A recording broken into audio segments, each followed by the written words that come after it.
Tayo naman ay natutuwa na talaga ito si JR at si Aling Teresa ay talagang inasikaso si Lola. Kahit na hindi nila kaano-ano, sila ay nagmalasakit lamang. Maraming salamat sa inyo. Na meron pang natitirang mabubuting tao, hindi po ba?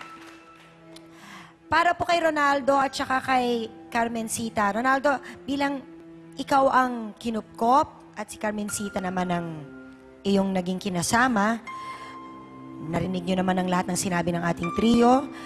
At natutuwa din naman kami na nakapag-desisyon na rin kayong umalis. Pero sa pag-alis nyong ito, lalo na ikaw muna ngayon, Carmencita, anong gusto mong sabihin kay Lola? Hingin na lang kami ng tawad. Sige, ikaw mismo ang kumausap sa kanya. Nay, happy birthday pala, Nay. Hingin ng tawad, Nay. Hindi po masakit. Salamat, Nay. Si Lola, nakita ko nang ngumiti. Sa akin naman, baliwala na yan na nangyari. Basta umalis lang sila sa bahay. Minsan talaga, kailangan lang mag-usap-usap. Ngayon, Ronaldo, sigurado ako na ikaw naman ay nagpapasalamat sa pagkupkop. Salamat na. Happy birthday na. Oh, sige. Bukas. Umalis na kayo bukas at ako'y uuwi na. Si Lola talaga! Wow! Dahil yun ang pangako niya dito. Tuparin niya yung pangako niya dito. Na para sa ganun, ako'y Maayos na po ang relasyon ninyo ngayon na nagkapatawaran na po. Totoo po ba itong nakita namin? Basta umalis na sila. Sorry na yan. Dahil sa hindi ko kasalanan. Okay lang. Diba? Si Ronaldo naman at si Lola ay may maayos na samahan noong araw. And I'm sure na nagpapasalamat pa rin naman siya sa pagkupkop sa kanya. Ano pong gusto niyo sabihin kay Lola? Pakisabi lang po sa kanya ngayon. Manghingi lang ang tawad niya sa iyo lang. Awan na bukas ng alas 11 ang bahay. Isasauli ko na sa iyo. Ako naman, sinabi ko na Malasis sa'yo, alis ka. mabait kang bata noong mga panahon na yan. Kaya nga, Puro magpula naman ka siya ngayon, hanggang ngayon. Asawa ka na, nagbago ka na. Dahil siguro may asawa na.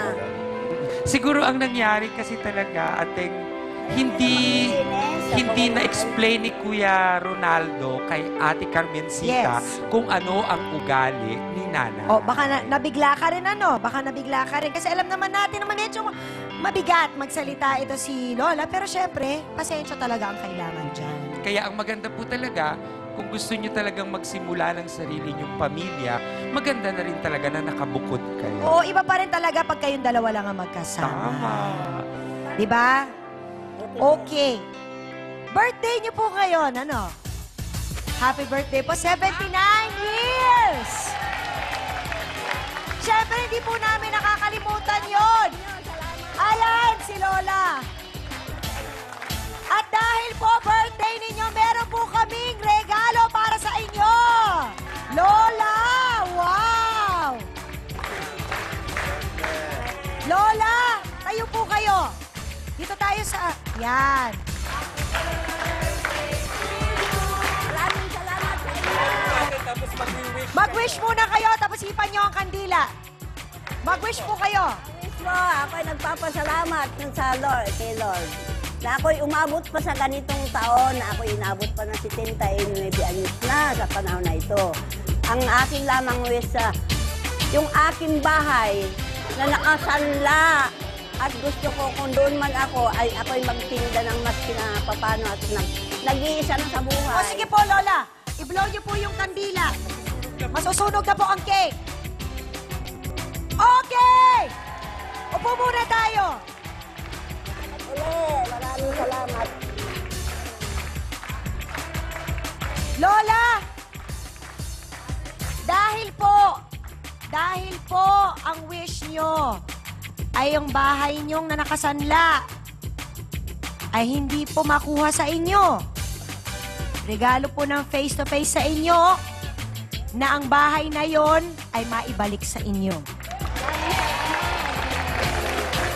Tutubusin po ng face-to-face ang bahay ninyo. At di pa po nagtatapos dyan.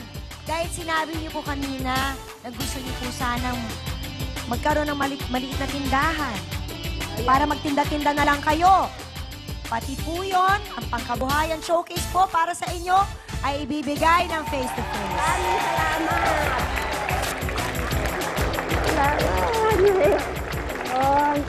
Happy birthday po, Lola! Happy birthday po! Natubos ang bahay.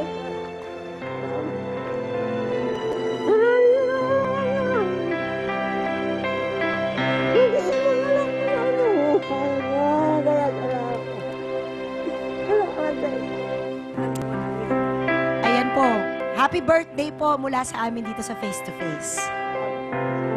Ano po ang mensahe ninyo? Kay Ronaldo, kay Carmencita, kay JR, at kay Aling Teresa. Maraming salamat sa inyo, dalawa, sa pagkukup nyo sa akin. Na 2 buwan na. Nananatila ako sa inyo, na ayaw ako niyong pagtrabahuin man lang. At nakabangon nga lamang ako noong linggo, parang nagpasalamat ako kay Lord na ako'y nakabangon at nagsimba ako. Bate, happy birthday! Maraming salamat sa iyo. Maraming salamat sa iyo. At sana, JR, bilang mag-isa lang si Lola sa bahay na yon, sana po pwede niyong bisitahin si Lola, check nyo lang kung okay ba siya. At para po sa... At ganun din kayo, Ronaldo tsaka Carmencita, sana po pupunta-puntahan niyo pa rin si Lola at bisitahin. Maraming pong salamat sa inyo, Doktora, Attorney, Father.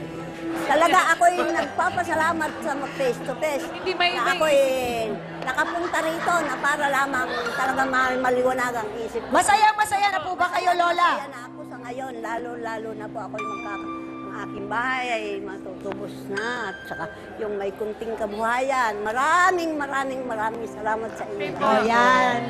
Lola, laging smile lang tayo, laging nakangiti lang para mas humaba pa ang inyong buhay. Ako talaga lagi ako nakangiti. Patingin nga, Lola. Wala na akong Muli po, happy birthday po, Lola. Maupo muna po kayo. Maraming salamat sa inyong lahat. Kami ay natutuwa na itong kwentong ito. Maaaring nagsimula sa away at sa gulo, pero ngayon po ay nagkaayos-ayos na sila. Maraming salamat sa inyo. Happy birthday po muli, Lola.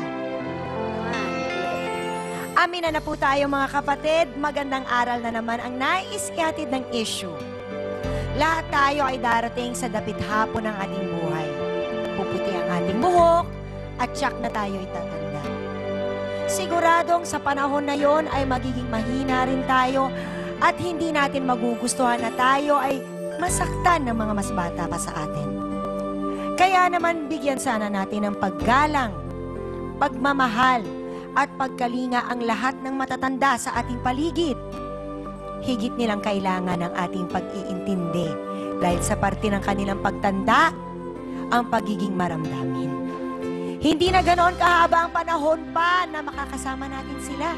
Kaya gawin sana natin ang lahat para sila'y maging maligaya. At para po sa ating face-to-face at heart-to-heart thought for the day, sulitin ang bawat araw na nalalabi sa ating buhay. Huwag hayaang magsisi sa huli kapag mayroon ng minamahal na nawala.